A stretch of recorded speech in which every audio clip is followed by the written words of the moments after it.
大家好，眼前这一桶是日前亲戚送的酵素，一开始看到100%的蔗糖呢，完全摸不着头绪哈。弄明白后呢，原来是把酵素装在原本装蔗糖的桶子啊。虽然个人目前仍坚持着自然农法，不额外施肥的种植方法哈，不过这却启发了个人的想象啊。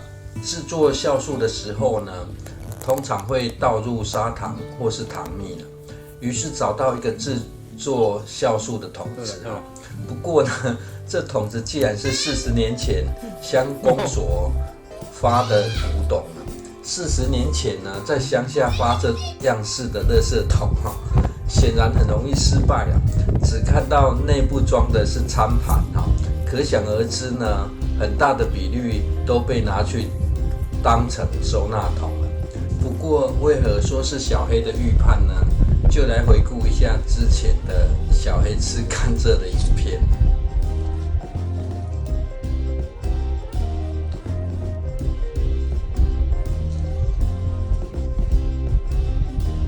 整理后院时呢，本来有2个位置卡关呐，一个是被很多棵野生长高的七里香卡住哈，但是目前暂时获得解决了。另一个就是这区的甘蔗啊，虽然这甘蔗区有经过整理哈，但很容易一没注意就开始乱长了。由于酵素制作时呢，需要砂糖或是糖蜜哈，于是就想利用这些甘蔗来进行发酵了。目前台糖的甘蔗采收完呢，不只是制糖哈，也多了几种不同的用途了。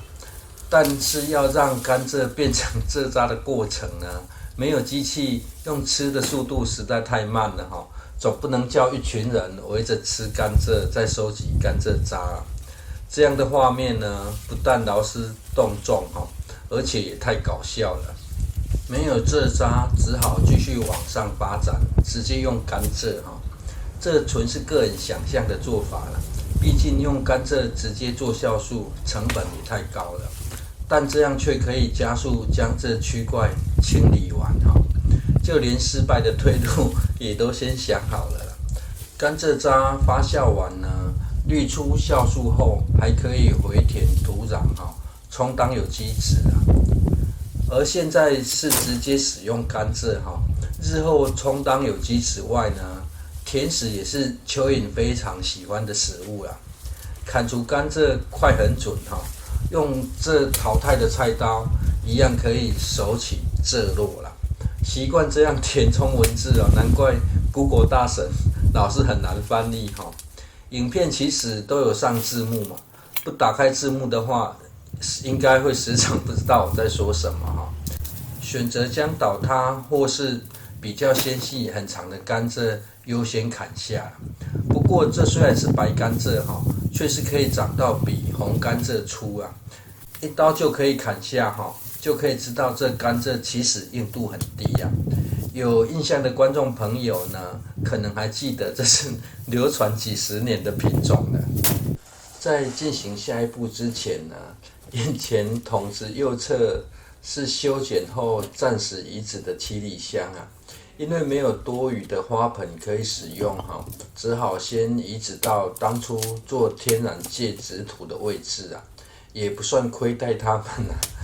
酵素制作呢，通常是使用果皮进行资源再利用啊。个人目前第一步只先添加甘蔗，单纯一点就好哈。水果多样性的话呢，是还有木瓜、百香果可以使用，但水果越多种类效果越好，仍有待商榷啊。而甘蔗的头部呢，相对比较甜哈，所以大约底部半枝的位置呢，才像这样把它砍成比较小块的状态啊。这要再拍碎提高发酵速率哈，实在太费工了。毕竟如果有办法拍碎呢，就可以做成甘蔗汁，也会比较容易保存使用啊。由于这甘蔗没有浇水的习惯哈，加上很久没有下雨了，实际吃后半段的位置呢，还是非常清甜啊。由于甘蔗有人拿来发酵制作甘蔗酒哈，甘蔗也是提供制作莱姆酒的重要原料了。发酵后的酒精浓度还有50几%哈，因此就不用担心发酵的问题啦。目前是打算将剁成块状的甘蔗呢，先填满约桶子的6成深度了。上方再摆上砍成小节的甘蔗，直接摆在上方哈，这样会比较省力啦。而若担心甘蔗会浮起来哦，那就是多虑了。毕竟这甘蔗甜度很高哈，密度比水还大，只想靠甘蔗薄薄的皮提供浮力是支撑不了的啦。不然应该早就拿去做环绕水池的甘蔗船了。就这样，下方都是已经切开的甘蔗了，后续就依序在上层堆叠上一节一节未切开的甘蔗哈。如果效率要好一点，当然也是可以把它全部都切开啦。但这是实验性质的成分比较高哈，日后也可以顺道观察一下切开与否是否会影响到发酵的速度啦。不过如果很介意发酵的速率哈，加点已经做好的酵素进去，应该也是很有帮助了。但目前的做法是从头做起哈，做出纯净的基底酵素啊，加上这甘蔗是在天然的环境下生长哦，先做出最单纯的酵素就算很成功了。不过如果可以找到额外的容器呢，就可以再多做一组加上其他果皮的酵素了，这样使用时呢也方便比较两者的效果差异啊。剪辑影片时呢，才发现这桶子旁就有鼓瓮可以利用哦，只是不知道里面没有装类似老菜包之类的东西啦。而为了避免一开始引来大量蚂蚁哈，用水覆盖过桶子里甘蔗的高度啦。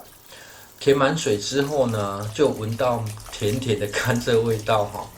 这开始发酵后，甜味就会快速不见了。由于发酵时呢会产生气体啊，所以要预留一些空间哈。装填的高度就看容器的特性了，一般是装到8分满了，而这是卡榫式的桶子哈，装到9分也没有问题了。太多气体时呢，盖子可以自动往上顶哈，自行排气啊。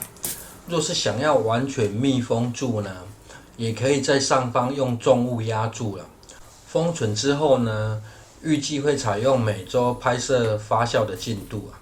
有兴趣的观众朋友呢，就可以继续追踪发酵进度与日后的使用成效。